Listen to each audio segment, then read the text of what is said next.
Now I invite Dr. Nirpen Kumar Datta, founder and principal, Mills and Bronson Residential School, Guwahati. He is the founder and principal of Mills and Bronson Residential School, Guwahati, and the founder of honorary president of Grace iNet Solutions Private Limited, Guwahati. He is also the honorary director of Akash Institutes at Guwahati. Dr. Datta has done his schooling from Suang Government High School and pre-degree from Cotton College, Guwahati.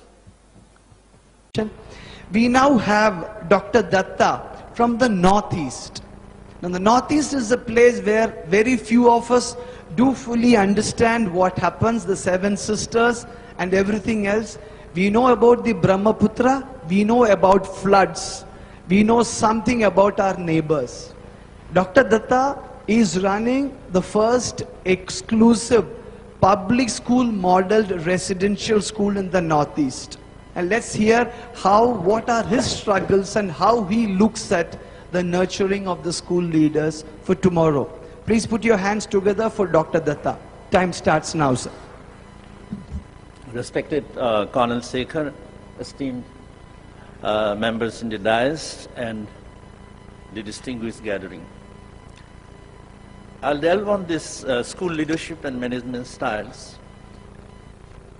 There's a transformational change over the last 20 years because of technological innovation, globalization and migration, and the landscape of the school has changed, where the old model of administrative public style of running the school is now rapidly being replaced by the new public management style of functioning, where we see that the shift, a paradigm shift from that of prevention to, from that of intervention to prevention is happening.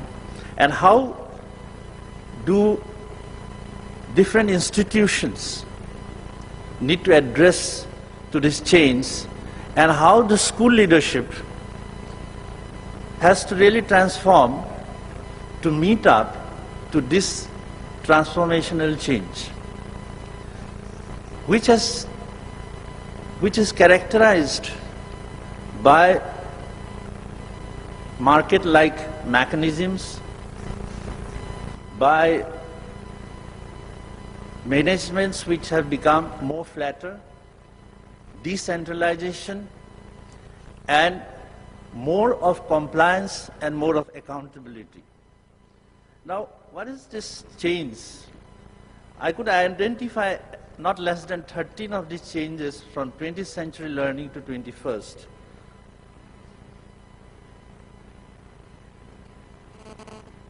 These are all, and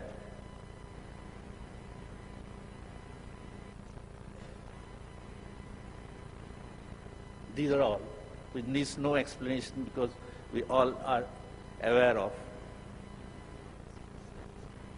Now, what is the shift that is making the role of the principal different, which is based on the action and behavior? Now, starting with the very instrumental work by the Organization of Economic Cooperation and Development on a report called Improving Leadership in Education, what can be seen is that this shift, quite popularized by the US when in 1980s they started this large-scale, the policy for large-scale improvement of schools with the slogan of learning for all. The use of, rapidly the use of the term of instructional leadership. Now the old system of administrative leadership is now, again, it is not mutually mutually exhaustive, but they can blend together, and this is seen in the various indices that has been clubbed together in observing the behavior and actions of the modern school principal. So the Management School Goal Index, the Instructional Index, the Direct Supervision, which comprises of the instructional leadership style, and the administrative style, which is accountable and bureaucratic management. And the research paper shows, like in the right side, top of the quadrant, when we can see that the high score in instructional leadership and the high score in administrative leadership, and at the left lower side we see the lower score in instructional and administrative leadership. Now when we talk about instruction, then the focus is on instructional core. Now many education policy makers, practitioners and researchers talk about this instructional core, and the core is the heart, and here these three elements are important: the teacher quality, the rigor of the content, and the students as learners. And there has to be, for an instructional leader, the emphasis on how to see that there is an interaction in the core, which implies that the student, the content, and the teacher should be always interacting in the context of teaching and learning in any period of time.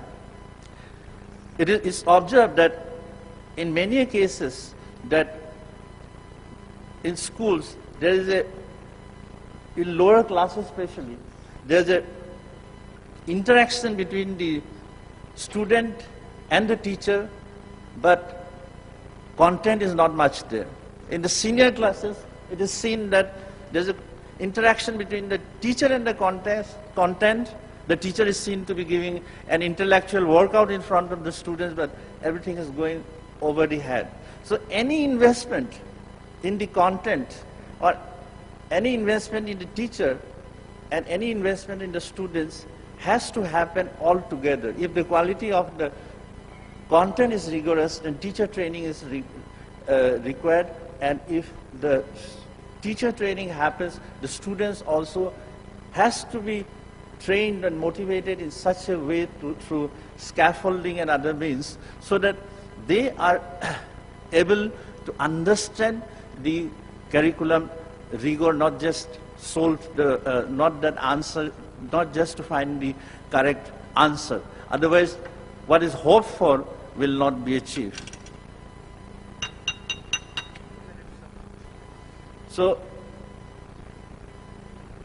what is expected from today's principle is to have an expanded approach of taking into the high points of instructional leadership and administrative leadership, wherein the principal becomes a learner, lead the process of learning, and does not become what Peter Senge says, an authoritative, does not adapt to an authoritative style of administration or management, but takes the course of learner-centric management, where the principal and the team is collectively learning, where there is a spirit of inquiry in the institution, where there is an element of surprise, an element of search, and where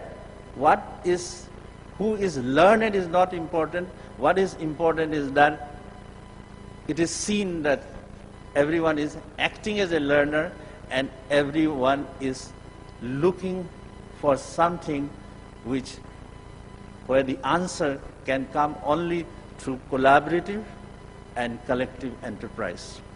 So now, from the top to run down bottom kind of an administration for a principal is not exemplary, what is expected, that an expanded form of a leadership which is both managerial and which is both instructional, and a principal remains in the present context, ideal context, as the sole dispenser of knowledge and wisdom, and who is feeling that, who is also free from the feeling that he has to provide all answers.